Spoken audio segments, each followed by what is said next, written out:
Good day and welcome back for the final part of our discussion on derivatives as a function. In previous videos, we've kind of continued on that investigation of the definition of the derivative, i.e. the limit of a difference quotient, and we slowly worked our way into a graphical exploration.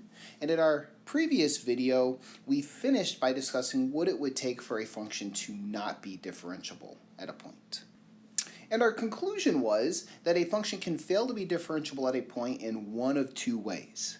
It can either have a sharp point or cusp in the graph, or be discontinuous. So with that in mind, we have the graph in blue of a perfectly good function. So think this is the graph of the function y equals f of x. And I would like you to think about this for a moment. So pause the video, determine what are the values of x, the inputs where this function fails to be differentiable, and then clearly explain in each case why the function fails to be differentiable there, i.e. a sharp point or cusp, or the function is discontinuous.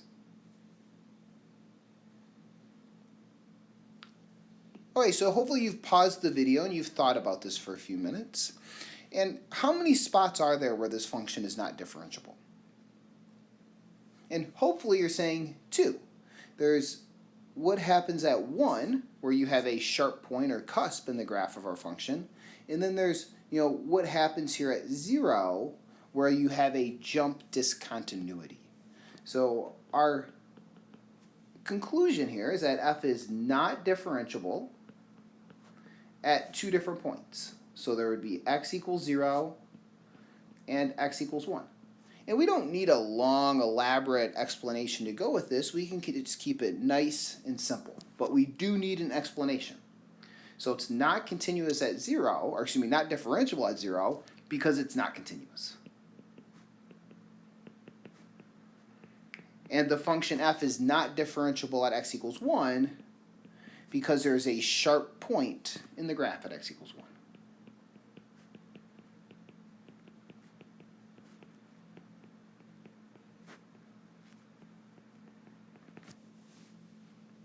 So when it comes to graphically recognizing that something is not differentiable, it should be a fairly quick and efficient process, and the explanations can also be quick and efficient as well.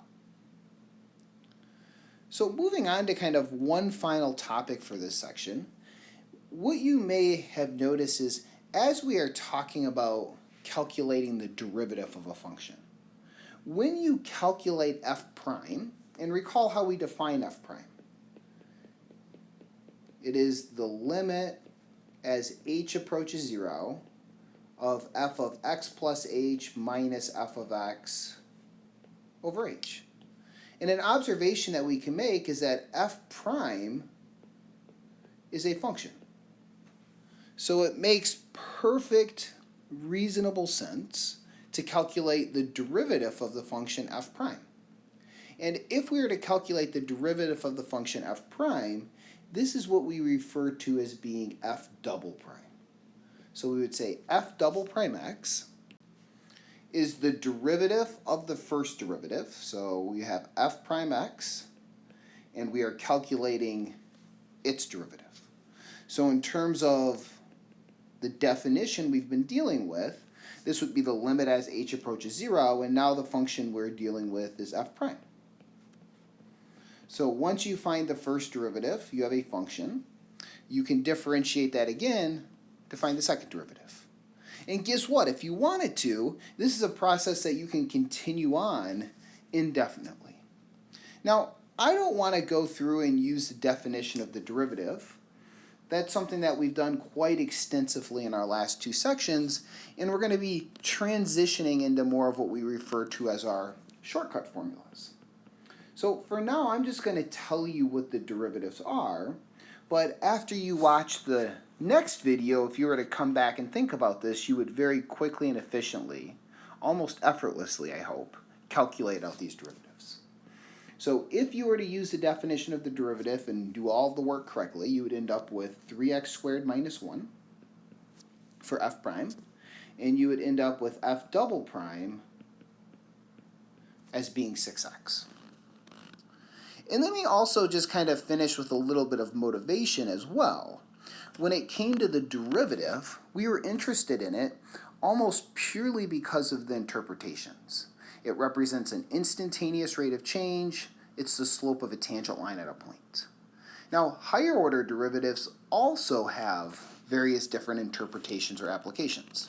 So for example, if we go back to the idea of having a distance function s, what we dealt with in our motivating example, we saw that the derivative of the distance function gave us instantaneous velocity.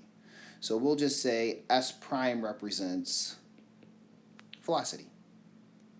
Similarly, I'll note that if you have a velocity function, s prime, and you differentiate it, so s double prime, you get acceleration. And this may or may not be something familiar from past physics courses, but if you start with a distance function, you differentiate it once, you get velocity. The rate of change of velocity is acceleration. Something that will certainly come up multiple times throughout your calculus experience, as well as in courses like physics or differential equations if you take some more math. And that finishes up the current discussion, but just to remind you, after you watch the next video, an introduction to differentiation formulas, come back and think about these derivatives that we've calculated. So stay tuned and take care.